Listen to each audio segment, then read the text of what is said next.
All right, so in today's video, we're going to be talking about 10 ways to sleep better naturally. And just a heads up, this is not medical advice. This is just information.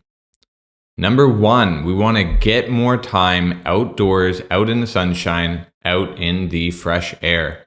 The lullaby of the sun, the role of vitamin D in sleep disturbance. Clinical studies in humans indicate that low levels of vitamin D are correlated with poor quality and short sleep duration. So people who have poor sleep might have low levels of vitamin D, and our best source of vitamin D is from the sunshine. So we need to spend more time outdoors to get better sleep. Now, I know some people are going to push back saying that they can't handle too much sun, or that isn't the sun bad for you, and all these other things. But I found this study very interesting. It talks about how the ultraviolet B radiation that generates vitamin D in our skin, and those ultraviolet B rays bounce, so you can get them by sitting in the shade. So you don't need to roast out in the sun. You can set up a chair in the shade. All of those vitamin D wavelengths will be bouncing and reaching your body. Now, our most light sensitive organ is our eyes. We want to make sure that our eyes can receive those bounced ultraviolet rays. So we want to make sure we're not wearing anything like sunglasses or eyeglasses and just hang out in the shade and get those vitamin D rays. Now, some people would say, can I just take a supplement? Here's a paper. Excess intake of vitamin D causes hypercalcemic toxicity. However, experiments with different animal species have shown that long-term supply of oral vitamin D in apparently non-toxic amounts causes atherosclerosis in large arteries. So there's something going on with the supplement. It's not acting the exact same way as getting ultraviolet radiation from the sun. And researchers are actually still trying to figure out the optimal form. They're still studying different forms of the hormone that may or may not bypass the liver. So the researchers themselves are still trying to figure out, why isn't this working predictably like it would be coming from the sun? So it's best just to get outdoors, hang out in the shade, and get that fresh air and just enjoy your time outside. New research is finding that sunlight offers a surprising benefit. It energizes infection-fighting T cells, so it's beyond vitamin D. Quote, the skin has a large share of thymic cells in humans, approximately twice the number circulating in the blood. We found that sunlight makes hydrogen peroxide in thymic cells, which make the cells move. So researchers are still trying to figure this out. Why isn't the vitamin D supplement working like sunshine? While those researchers try and figure that out and get to the bottom of it, we can just go outside, hang out in the shade, and get all that vitamin D.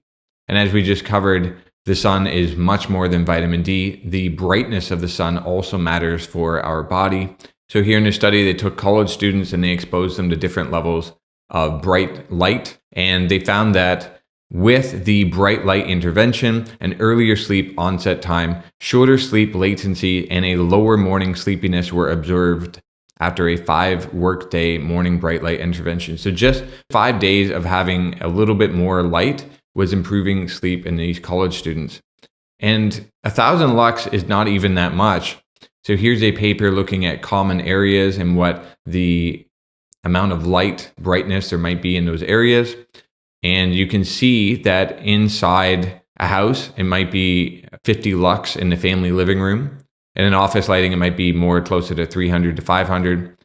And just being outside in an overcast day, you're already at 1,000 lux.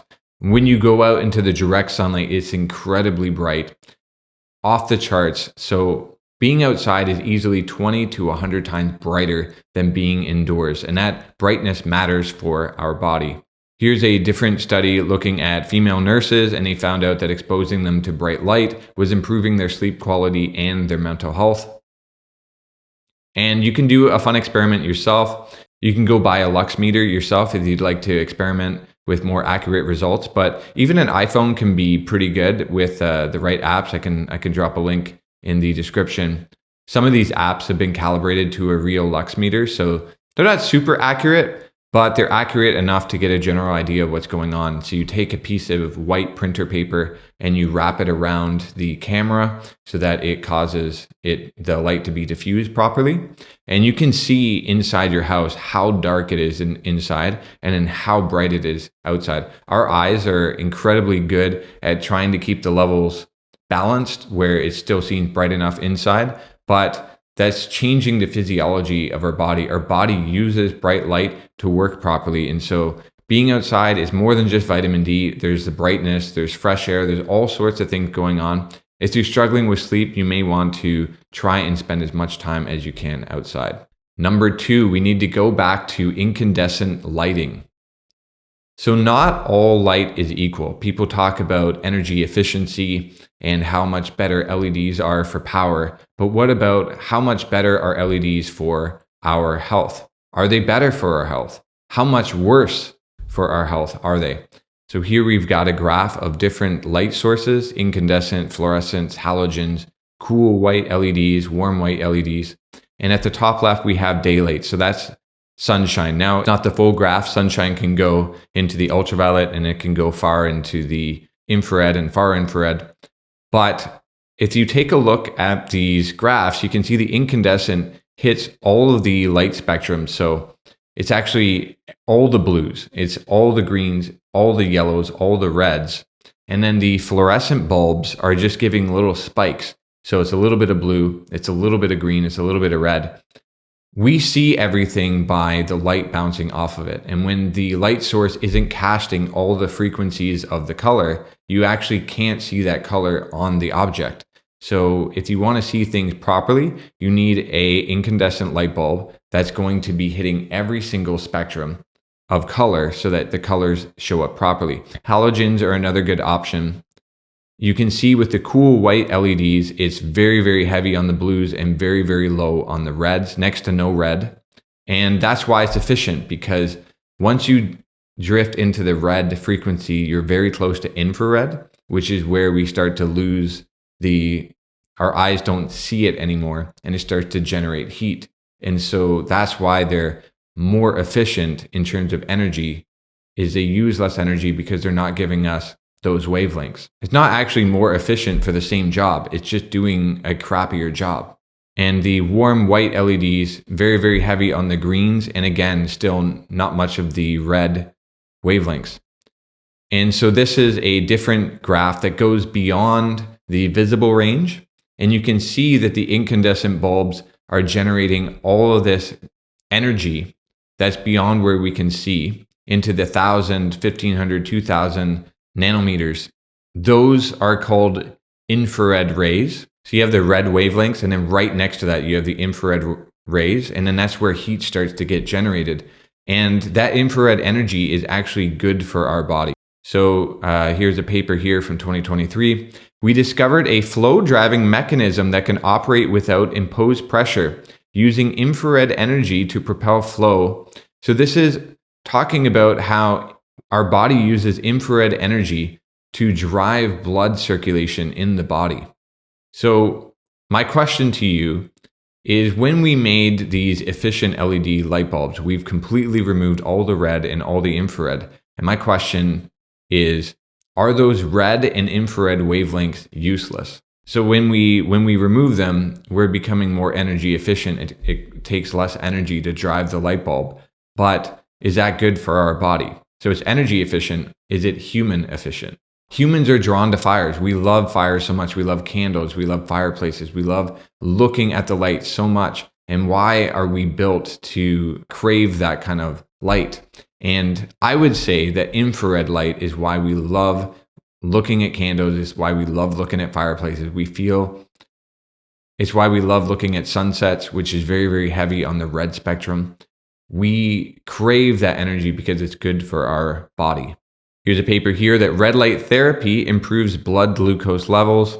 Photobiomodulation of normal subjects significantly reduces blood sugar levels. A 15-minute exposure to 670 nanometers light reduced the degree of blood glucose elevation following glucose intake by 27.7%. People are beginning to understand how light radically impacts how we're able to handle different foods. and how important light is. Here's a different study. Red light improves hair growth. Low level 650 light promoted the proliferation of human hair follicles. So if you've ever seen any of those like laser hair cap helmets or those kinds of things, it's because we've removed all of this infrared light from all this red. It's because we've removed all this red and infrared light from our life. We don't go outside anymore. We used to get a little bit of it from incandescent light bulbs. Now we don't have any of that with the LEDs. And so now we have to wear this silly helmet to prevent hair loss when we could just be going outside, or we could be using proper lighting. This was a red light therapy study done on female athletes. 2 weeks of 30 minutes of red light therapy before bed nearly doubled melatonin levels. So we all know that melatonin is important for falling asleep and feeling sleepy, and using the red light therapy before bed radically boosted those levels so that people felt sleepy and ready to go to bed. Here's a different paper looking at how different wavelengths in the visible spectrum impacts our melatonin. So blue and green light will stop melatonin from being released. Now, there's a good reason for this. When we go outside during the bright blue sunlight of the day, that's a blue light, and that will stop our body from releasing melatonin so that we stay alert. When you're outside on a hike, you don't want to be feeling sleepy. You want to feel alert. You want to feel like you can get things done for the day. And then as that sun begins to set and the colors change from blue into yellow and red, and it's lowering you down to go to sleep. And so we're finding out that blue light is stopping our ability to generate melatonin so that you don't feel sleepy at night. Now, the moment that the sun goes down, say at 6 p.m. or 7 p.m., your body should be releasing melatonin for hours until you finally feel sleepy enough to go to bed. But people have these blue LEDs on all night in their house, and then so their body isn't releasing any melatonin.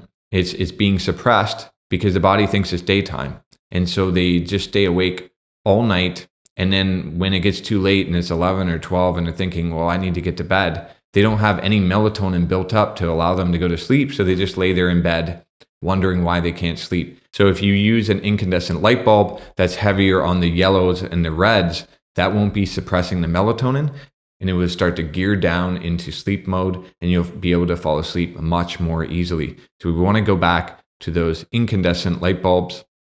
Now, some people will just keep the blue LED light bulbs and they'll buy these yellow and red tinted lenses so that it's changing the color that reaches their eyeball. Now, there is some research showing that amber lenses represent a safe, affordable, and easily implemented therapeutic convention for insomnia.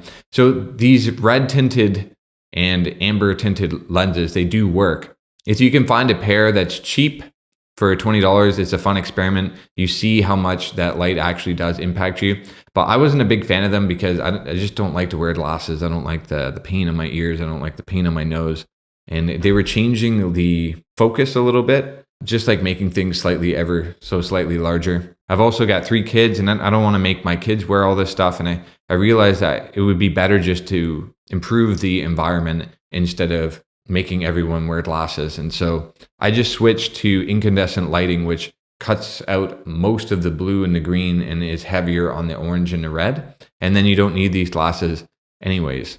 And when you think about it, LEDs and fluorescents, they're fairly new. They're a new technology, and we haven't had time to figure out if this is good for our body or bad for our body.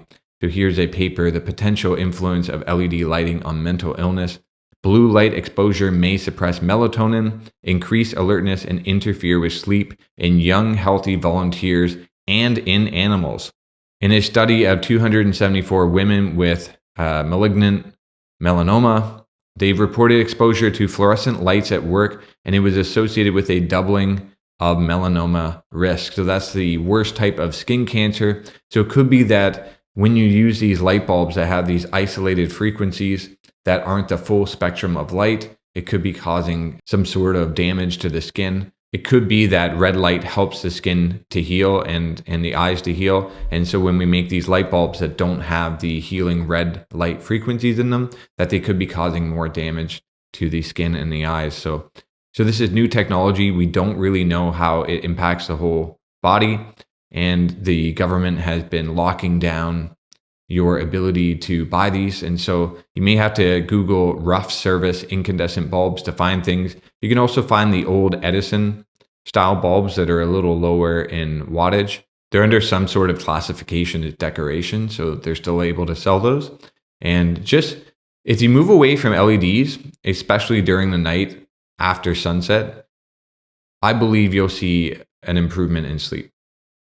Number 3, we want to avoid all fluoride. Here's a paper quote, "We found that each 0.52 milligrams per liter of fluoride increase in household tap water concentration was associated with a 1.97 times higher likelihood of adolescents reporting having experienced symptoms suggestive of sleep apnea at least once per week." So that's not even a high level of fluoride. This is a normal level of fluoride that's often found in a regular city in the United States or in Canada, and it's impacting kids' ability to sleep. With higher water fluoride concentrations, participants were reporting more snorting, gasping, or stopping breathing while sleeping at night. Here's a different paper. Fluoride exposure may contribute to sleeping less than the recommended duration among older adolescents and adults in Canada. So again, this isn't some weird study where they just exposed some rats to like some crazy amount of fluoride and saw these problems. These are problems being noticed in just the regular amount of water fluoridation in Canadian and American cities. In fluoridated areas, we observe some core symptoms of autism spectrum disorder in some individuals. These include IQ deficits, problems with calcium, problems with magnesium, hypothyroidism, sleep pattern disturbance, inflammation, impaired ability of cognition, learning, and behavioral problems. So we're finding out that this fluoride exposure is causing neural problems. It's causing all these issues with the brain. They don't really know what's going on. Here's a different study. In adults, pineal gland fluoride concentrations have been shown to strongly correlate with degree of pineal gland calcification. So what that means is that the more fluoride that someone is exposed to, the more their pineal gland is getting calcified and isn't able to work properly. So could fluoride exposure be bottlenecking our production of melatonin? Quote, "It is possible that excess fluoride exposure may contribute to increased pineal gland calcification and subsequent decreases in nighttime melatonin production that contribute to sleep disturbances." So we want to avoid all fluoride as much as possible. Get a water filter, drink spring water, get a reverse osmosis or distilled water, something that can get that fluoride out of the water. And then for teeth remineralization, you may want to investigate less toxic options such as hydroxyapatite. Number 4, we want to stop eating foods that you can't digest yet. There's a link between a bad gut bacteria, Helicobacter pylori, and having obstructive sleep apnea and metabolic syndrome. So there's some sort of link here between having this gut bacteria and having poor sleep. In this paper, 60% of patients with obstructive sleep apnea also experience GERD. Now, GERD comes with symptoms of acid reflux and all these other sorts of burning feelings. Here's a different paper looking at obstructive sleep apnea and levels of vitamin A and carotenoids. OSA had significantly lower retinol palmitate. So people who were struggling with this sleep apnea issue have a lot lower levels of vitamin A. Vitamin A is found highest in organ meats, but it's also found in the fat of ruminant animals that are allowed out on pasture to get that fresh green grass. They eat the carotenoids and then their bodies turn that into active vitamin A. And then when you eat those animals that are raised outside in pasture with the green grass, then you get access to that vitamin A. Here's a different study looking at vitamin D deficiency in sleep apnea. Patients with obstructive sleep apnea have lower serum vitamin D levels and a higher prevalence of vitamin D deficiency. This is regardless of age or BMI, pointing to an independent association between vitamin D and obstructive sleep apnea. Here's a different study. Vitamin D deficiency was associated with increased odds of the H. pylori infection by almost 3 times. So there's something going on here. There's low levels of vitamin A, there's low levels of vitamin D, there's a gut infection. It's causing all of these sleep problems. In a 2020 study, the effects of a low nickel diet and reflux disease. So a low nickel diet helps to fight against GERD. A low nickel diet over an 8-week period leads to a marked reduction in GERD symptomology in 95% of participants. So the highest sources of nickel are found in nuts, seeds, grains, chocolate, margarine, and water that's been sitting in stainless steel appliances like water kettles and that kind of thing. A nickel-free diet helps to kill H. pylori bacteria. The addition of a nickel-free diet to standard triple therapy significantly increases the H. pylori eradication rate. So what this means is that they found out that this bacteria feeds upon nickel to create its urease, which helps it to live in your gut. So if you stop feeding it what it needs to live, then your immune system can finally win and start to remove this bad gut bacteria. Now, the beginning parts of acid reflux is even just that basic throat clearing where you start going like that. So if you notice that any food causes that feeling, I would minimize, and this isn't advice, but you may want to listen to your body and try and minimize or even just straight up avoid those kinds of foods. Your digestion isn't at the level where it can handle those kinds of foods. That doesn't mean you need to avoid the food forever. There are ways to boost your digestion. There are ways to boost your immunity. But it seems like if you're struggling with throat clearing or even just straight up acid reflux, it's best to avoid those foods for now, and it may help to improve your sleep. Number 5, we want to eat raw honey directly before bed. This is a 2012 study on how honey could be used to improve sleep quality in kids that were currently sick. The symptoms of the cold were improved in the honey groups. And so honey could be a great option to obviously fight colds because it's antibacterial, but it also might help to improve sleep. So honey has neuroprotective properties, and it also has vitamin D. And it's got all these great benefits for your brain. And now we know that melatonin and all these other things that are going on in your brain to help you to gear up for sleep. So honey can be a great option to have right before bed. You can just have a tablespoon of whipped honey before bed. You could take a tablespoon of liquid honey and mix it into warm water and drink that before bed. A lot of people think that when you go to bed, your body's just taking it easy, but your body's actually gearing up into cleaning mode. And so if you can fuel it with an energy source that isn't inflammatory, that's also going to be killing bacteria, it's going to arm your body with everything that it needs to have a great sleep. Number 6, we want to take anti-static measures. So synthetic materials like polyester can hold static charges, and it can generate high levels of charges through triboelectric frictional charging. So as you rotate in bed in polyester sheets, you can be generating an electric charge. Now, this might sound a little bit hippie, but there's been recent research showing that when we connect our bodies to the earth, we can get rid of this positive charge that's been built up in our bodies, and that will help our body work better. And so there's been all sorts of different studies about how connecting our body to the earth, and they can call this earthing, or if it's through an electrical wire, it's called grounding. This includes better sleep, normalization of cortisol, reduced inflammation, pain, and stress, and better blood flow. So grounding the body to the earth substantially increases the zeta potential and decreases red blood cell aggregation, thereby reducing blood viscosity. So the blood can finally flow a lot better, and that's going to allow your body to clean up the brain and to get better sleep. Now, I'm not recommending that you run out and you go buy one of these fancy grounding mats that connects your body to the electrical system in your house. There could be issues with that. Here's a paper here. There is additionally the possibility of the grounding wire picking up unwanted radio frequency signals. So it could be that when you connect yourself to all this different metal, you could be attracting all this radio frequency, which is going to expose your body to that. So it seems like the best option is to be outside, putting your bare feet on clean grass. So just sitting in your backyard, or going to the beach and swimming in the ocean, or putting your feet in the sand. Those are great options to earth yourself. But the point I'm trying to make is that if we can get rid of this positive electric charge in our body, it's going to help our blood flow better, and that's going to help to improve our sleep. One of those ways that we can reduce static is just to stop sleeping in polyester sheets. So here's a different paper where they were rubbing fabrics together to see the electric charge that they could generate.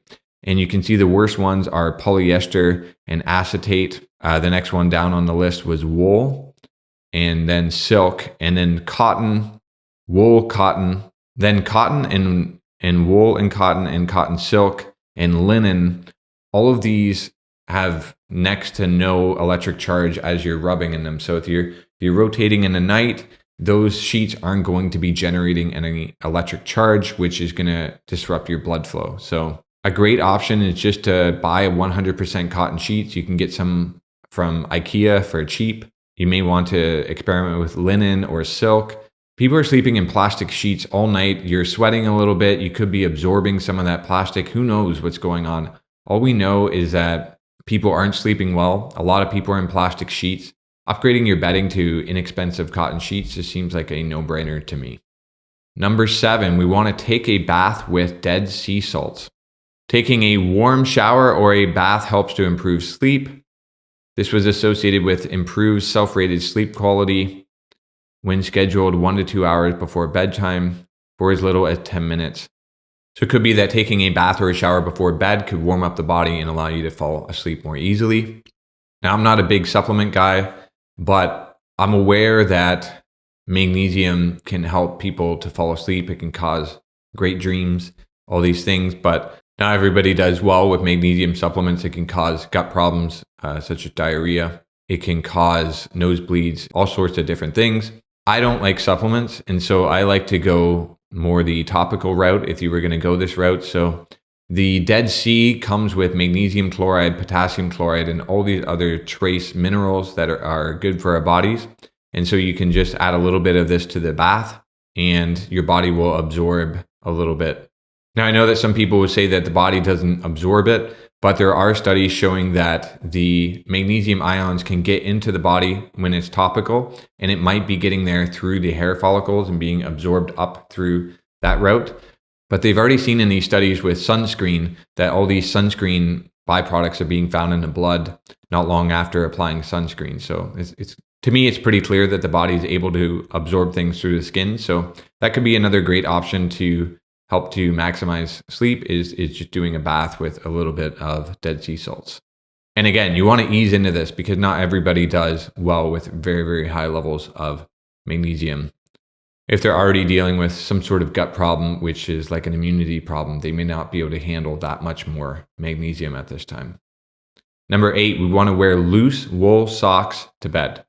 In this study, feet warming using bed socks during sleep in a cool environment had positive effects on sleep quality by shortened sleep onset, lengthened sleep time, and lessened awakening during sleep, but it had no significant influence on core body temperature. So it could be that people aren't falling into a deep sleep just because they're having a hard time keeping that body warm. You don't want the socks to be tight where it's going to be causing a lack of blood flow from getting down to the feet.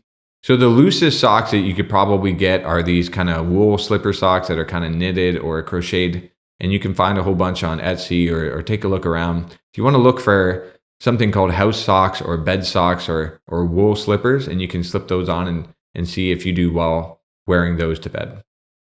We want to make our bedroom as dark as possible. So in this study where they simulated an intensive care unit, they put on earplugs and eye masks, and it resulted in more REM time, shorter REM latency, less arousal, and elevated melatonin levels. So wearing an eye mask, just covering up the eye and the light from getting to the eye, was resulting in better melatonin levels, allowing someone to sleep better. You could take this to mean that you should wear an eye mask at your own house, but you could also just make your bedroom very, very dark.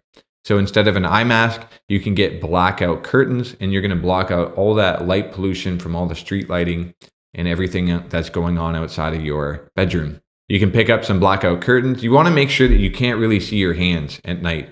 I know that outside of my house, they installed these new LED street lights, which are horrible. And they're so bright that I'm casting shadows now in my house with all the lights off. If you live in the city or you live in suburbia like I do, you're going to need to get some blackout curtains to get your room as dark as possible.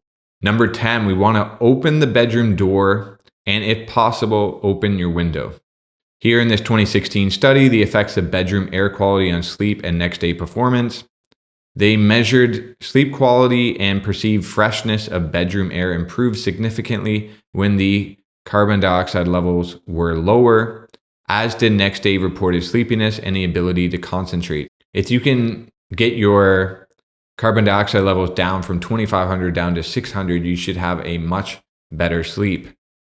So what happens is, as our body runs processes, we take in the oxygen that fuels our blood. We have a metabolic process and we breathe out the expired carbon dioxide air. Our body wants to get rid of that carbon dioxide and it goes out into the air. When you're in a bedroom for 7, 8, 9 hours, you're going to be expelling this carbon dioxide and those levels are going to be building up overnight. And especially if you have a spouse who's going to be sleeping next to you, those levels are going to be rising a lot more together. And so exposure to carbon dioxide levels above 600 ppm has been shown to lead to the sick building syndrome, resulting in irritation, fatigue, anxiety, headaches, and poor cognitive performance, and sleep apnea. Your body's trying to breathe out this carbon dioxide, and then it's breathing in this air that still has a lot of carbon dioxide. The carbon dioxide is going to be building up in the blood, and that's going to be causing issues with sleep and fogginess in the morning.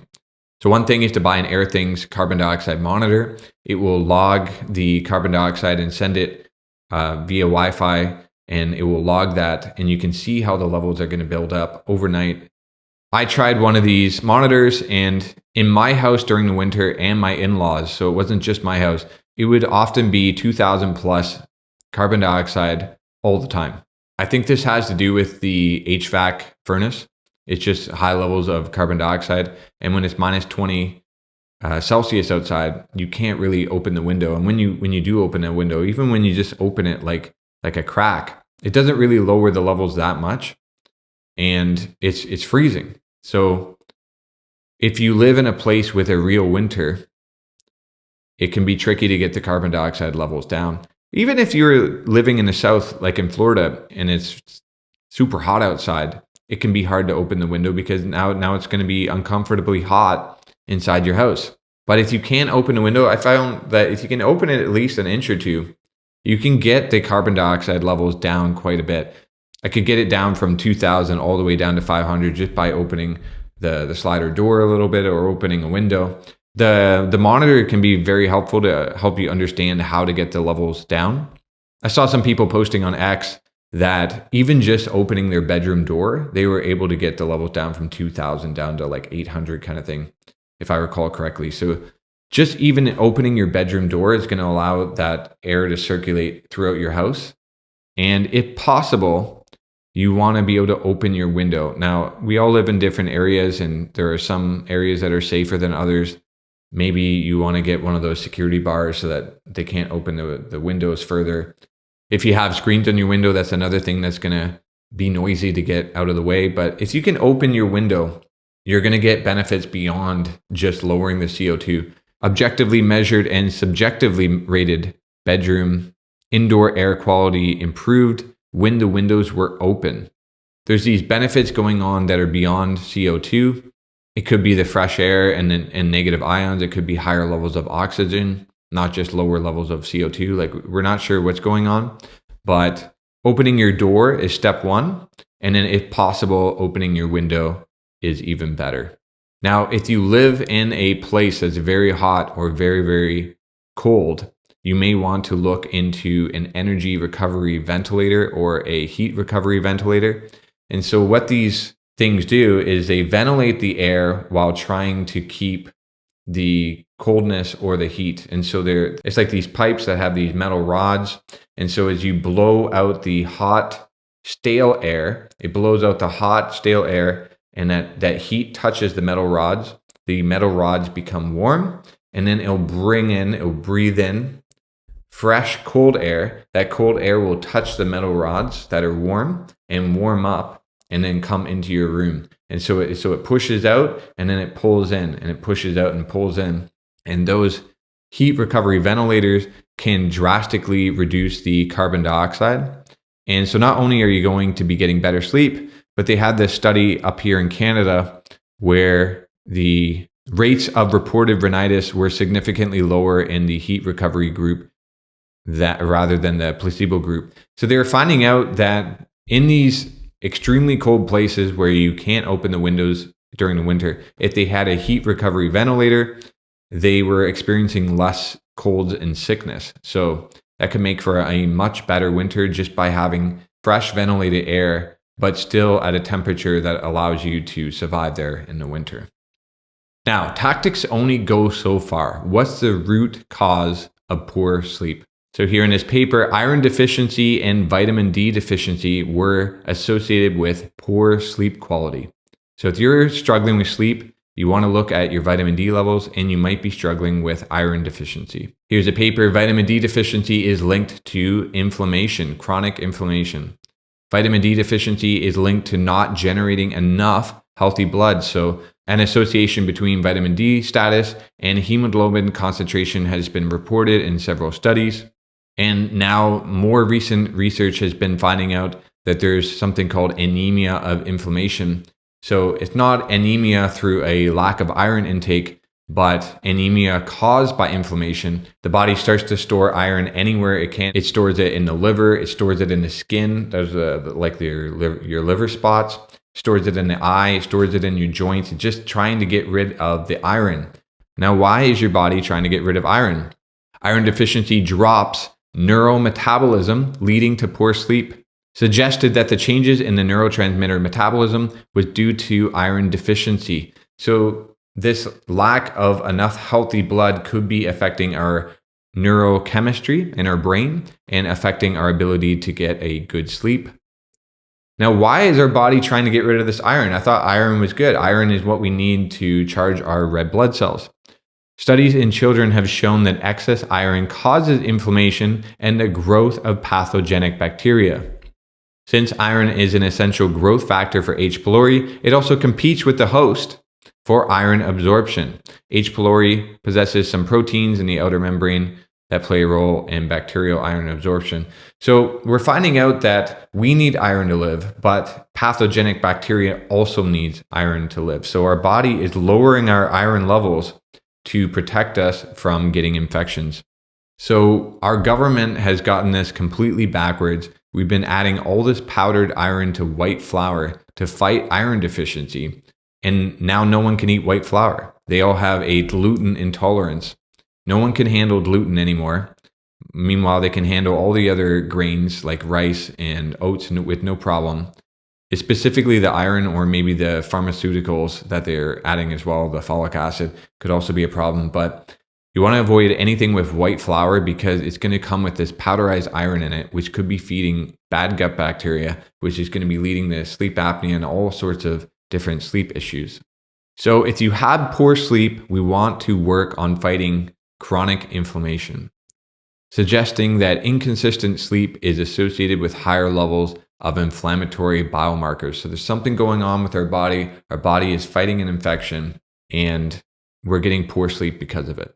So if you want better sleep, the fight is against chronic inflammation. So if you ever have any questions, you can shoot me an email at team@outliveforever.com, and just pay attention to anything that's fighting against inflammation.